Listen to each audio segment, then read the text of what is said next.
Buenas tardes, en este otro video voy a hablar o les voy a leer para un final presto. José Lezama Lima. Una muchedumbre etnocélica se precipitaba desembocando con un silencio lleno de agudezas, ocupa después el centro de la plaza pública. Su actitud de lejos presupone gritería y de cerca un paso y unos ojos de encapuchados. Eran transparentes, jóvenes estoicos, discípulos de Galopanes, de Numidia, que aportaban el más decidido contingente al suicidio colectivo, preconizado por la selecta.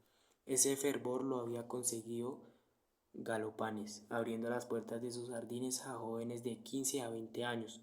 Así logró aportar 333 decididos jóvenes que se iban a precipitar en el suicidio colectivo al final de sus lecciones.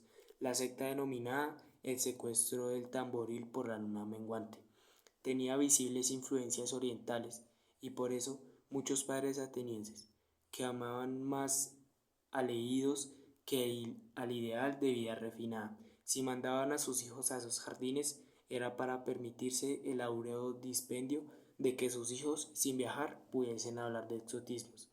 La primera idea de fundar el secuestro del tamboril había surgido en Galopanes de Numidia, al observar cómo el rey Kuklak, al verse en el trance de ejecutar a un grupo de conspiradores, había tenido que arrancarlos de la vida amenazadora que llevaban y lanzarlos con fuerza gomosa en la Moira o en el Tártaro.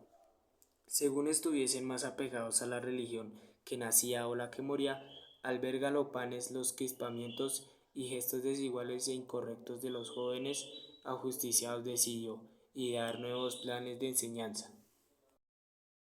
Un jardín de amistosas conversaciones donde los jóvenes fuesen conspiradores o amigos, pero donde pudiesen irse preparando para entrar en la muerte, cuando se cumpliesen los deseos del rey. Así una de las frases que había de seguir en la academia. Un joven desmelenado o que pasea perros o tortugas es tan incorrecto o alucinante como el león que en la selva no ruge 2 o 3 veces al día. Con esos recursos los jóvenes iban conversando y preparándose para morir, mientras el rey afinaba mejor sus socios y buscaba con detenimiento a las mejores cabezas. Habían acudido los 333 jóvenes estoicos para cerrar el curso con el suicidio colectivo. Existía en el centro de la plaza pública un cuadro de rigurosas llamas donde los jóvenes se iban lanzando como si se zambullesen en una piscina. El fuego actuaba con silencio y el cuerpo se adelantaba silenciosamente. Esa decisión e imposibilidad de traición, ninguno de los jóvenes transparentes habían faltado, únicamente podía haber sido alcanzada por las pandillas diseminadas de estoicos contemporáneos. Aún en el San Mauricio del Greco, lo que se muestra es patente, se espera la muerte, no se va hacia la muerte, no se prolonga el paseo hasta la muerte. Solamente los estoicos contemporáneos podían mostrar esta calidad. Ningún traidor, ningún joven vividor y apresurado había corrido para indicarle al rey que los jóvenes que él utilizaba para la guerra iban con pasos cautelosos a hacer sus propios ofrecimientos con su propio cuerpo ante el fuego. Las lecciones de los últimos estoicos transcurrían visiblemente en el jardín, sus cautelas, sus frases lentas, los mantenía para los curiosos alejados de cualquier decisión turbulenta. Muy cerca, en sótanos acerados, una banda de conservadores chinos, en combinación con unos falsificadores de diamantes de Glosgua, había fundado la sociedad secreta, el arco iris ametrallado.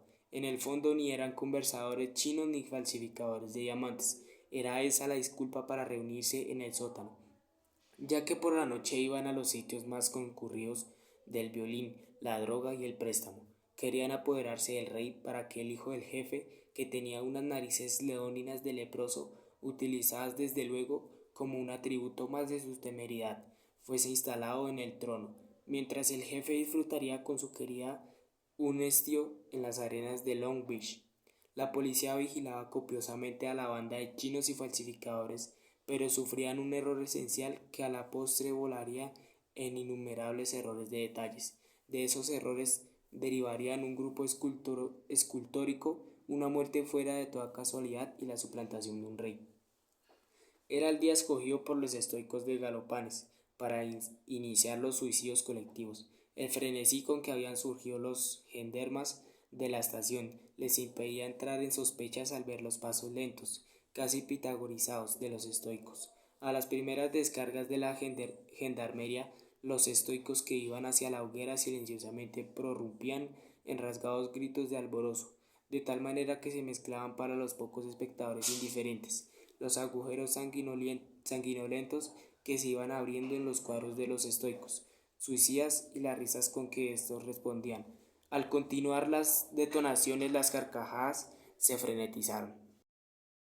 El capitán que dirigía el pelotón tuvo una intuición desmedida. La situación siguiente a la muerte de su tío, poseedor de un inquieto comercio de cerámica de Delft, y ya antes de morir serenamente arruinado, con quien había vivido desde los 5 años. Al ocurrir la muerte de su tío se obligaba a aceptar esa plaza de capitán de gendarmes, brindada por un cuarentón comandante de húsares a quien había conocido en un baile conmemorativo del 14 de julio. Nuestro futuro capitán de gendarmes había asistido al baile disfrazado de comandante de húsares, mientras el comandante de húsares asistía disfrazado de cordelero franciscano. Este fue el motivo de su amistad, iniciada por unas sonrisas mefistofélicas, continuada por la espera de la plaza demandada y terminada, como siempre, por una apoplejía fulminante.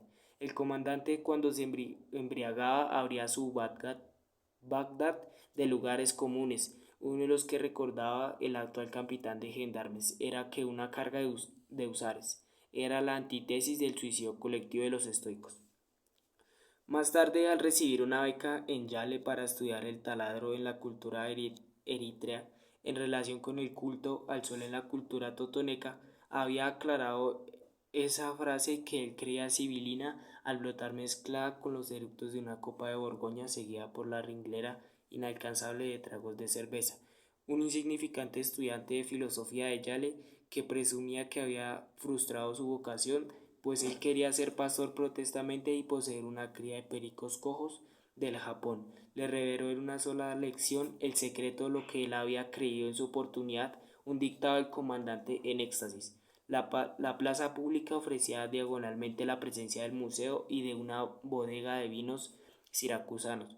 El capitán decidió utilizar los servicios de ambos. Así mientras lentamente iban cesando las detonaciones, mandaba contingentes bifurcados, unos traían del Museo ánforas y lequitos a Ribalisco, y otros traían Borgoña y espumoso de la bodega. Los estoicos se iban trocando en cejijuntos, aunque no en malhumorados. El jefe Galopanes de Numidia había trazado el plan donde estaban ya de antemano copadas todas las salidas. Días antes del vuelco definitivo de los estoicos suicidas de la plaza pública había hecho traer de la bodega sus colecciones de vinos, con la disculpa de consultar etiquetas y precios para la festividad trascendental, los había devuelto, alegando otras preferencias y la excesiva lejanía aún del festival, pero regresaban los flascos portando los venenos más instantáneos. Los gendarmes que creían transportar en esas ánforas líquidos sanguíneos cordiales reconciliaciones con el germen y el transcurso, se quedaban absortos al observar cómo abrevando los estoicos entraban en la moira. Los estoicos, con dosificado misterio casual provocado, morían al reconciliarse con la vida y el vino les abría la puerta de la perfecta ataraxia. El rey vigilaba a los conspiradores que no eran conspiradores, pero desconocía a los estoicos de Galopanes. Creía, como al principio creyó el capitán, que la salida era la de los conspiradores falsarios.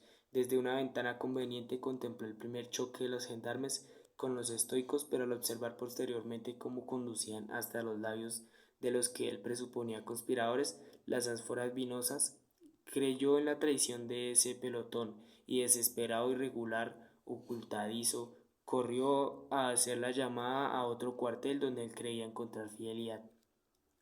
Ante esa llamada y su noticia, la tropa salió como el cohete sucesivo que permitiría a Endymion besar la luna, pero entre la llamada y la salida a escape habían sucedido cosas que son de recoordinación. En ese cuartel, en la manipulación de los nítricos, trabajaba un pacifista desesperado, fundador de la sociedad La Blancura Comunicada, cuya finalidad era hacer por injertos sucesivos precioso trabajo de laboratorismo suizo del tigre una jirafa y del águila un sinsonte. Asistiría furtivamente a las reuniones de los estoicos en sus paseos digestivos, sorprendería a ratos aquellos diálogos la preparación de la muerte, y sabía la noche en que los estoicos caerían sobre la plaza pública. El día anterior se introdujo valerosamente en el almacén del cuartel y le quitó a cada rifle tornillos de precisión, debilitando en tal forma el fulminante que en plomo caía a pocos pies del tirador, formándose tan solo el halo detonante de una descarga temeraria.